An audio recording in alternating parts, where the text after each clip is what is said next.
Well, actually, he had graduated and gone on to the Celtics, but he came back and he practiced over at our place.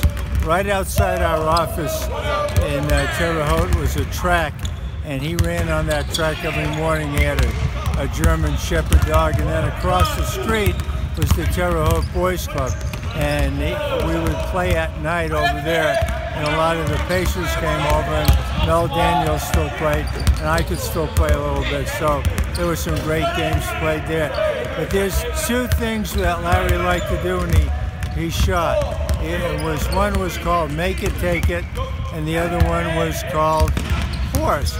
And Make It, Take It, Larry was smart in this. He'd sucker some guy into play Make It, Take It, and he'd make 20, and then the other guy would make 2, and then he'd get to shoot 20 more. So this was before the day of the gun, so the other guy actually became the gun. So he didn't know me from a hole in the wall, and the first time he asked me to play Make It, Take It, I said, sure. So we go out there, and he makes 20, and now it's my turn.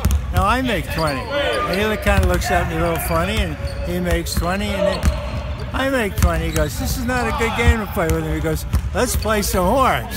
So I said, I was on about my 15th knee operation. I couldn't dunk anymore, so I said, no dunking.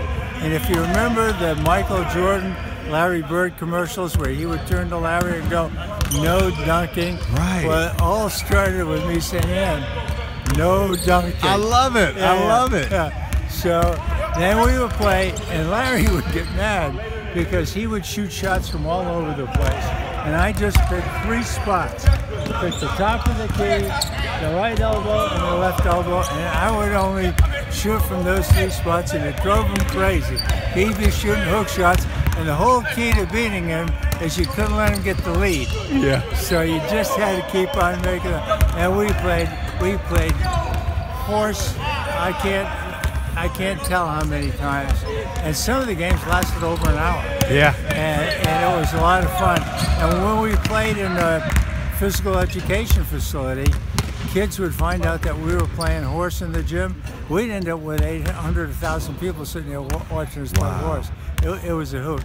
But he's a heck of a guy, a very private person. Yeah. And needless to say, one of the greatest shooters in the history of the game. Oh, yeah. So, I mean, you know, like Keyshawn Sherrill's over here. He's a gym rat. Have you ever seen a bigger gym rat than Larry Bird?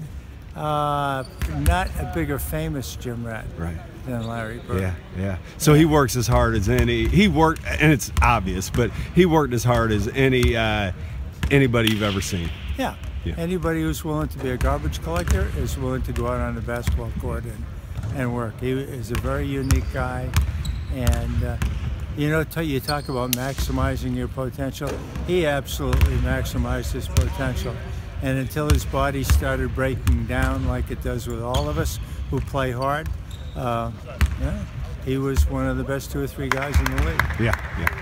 Thanks, Lennie. Okay, bye. Okay, so Lennie, everybody says that it's either Michael Jordan or LeBron James are the 2 best players ever. Tell me about Wilt Chamberlain and why he is the best basketball player to ever do it. Well, I think he's the best basketball player because he's the greatest athlete ever playing in the league. When he was at Kansas, he was the NCAA high jump champion. He was on the NCAA 440 relay championship team. And then what's really unusual, he was the NCAA shot put champion. So you got speed, jumping ability, and strength, and he's 7'2". And he still holds 68 NBA records. And there'll never be another one like it. It's just that the kids today are too young to even know that this guy ever lived. Yeah. But he was an absolute phenom. Yeah. Absolute phenom. Yeah, so what does Oscar Robertson says about the records? Oscar Robertson says there's 2 record books. The NBA record books and Wilt's record books. Basically, they're one and the same. The guy averaged 50 points a game for a season, led the NBA in assists. My dad always told me that they said he was a ball hog, so he went and purposefully led the NBA in assists. Actually, what happened is a newspaper reporter got under his skin and said, okay, you're the greatest rebounder in the history of the game. You're the greatest scorer in the game. But damn it, you can't make any assists. And Wilt said, okay. And the next year, he was led the NBA in assists. Yeah. Well, he's got my vote as the best player ever, and thanks for telling us. I wish the youngsters of today could have seen him play.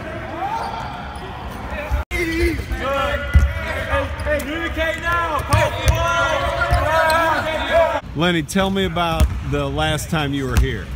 It was a very interesting head coach who was from Indiana State, was sick and didn't make the trip, so it was Mel Daniels, the Hall of Famer who is now deceased. He and I were coaching the team, and they had Xavier McDaniel coming off the bench, Cliff Livingston at one forward, Antoine Carr at the other, Greg Dreiling, 7'2" in the post, Bobby Sherrod, an NBA shooting guard at the shooting guard, and a point guard was the coach's son.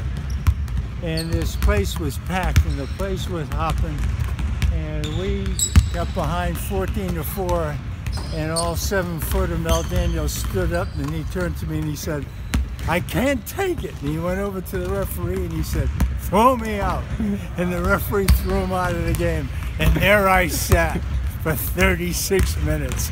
It was the loneliest 36 minutes of my life. And that's what happened to me the last time I was in this building. So the Shockers won that day, right? The Shockers won that game. I did everything but eat the ball. We walked the ball up. We passed the ball about. If I could have let the air out of the ball, I would have.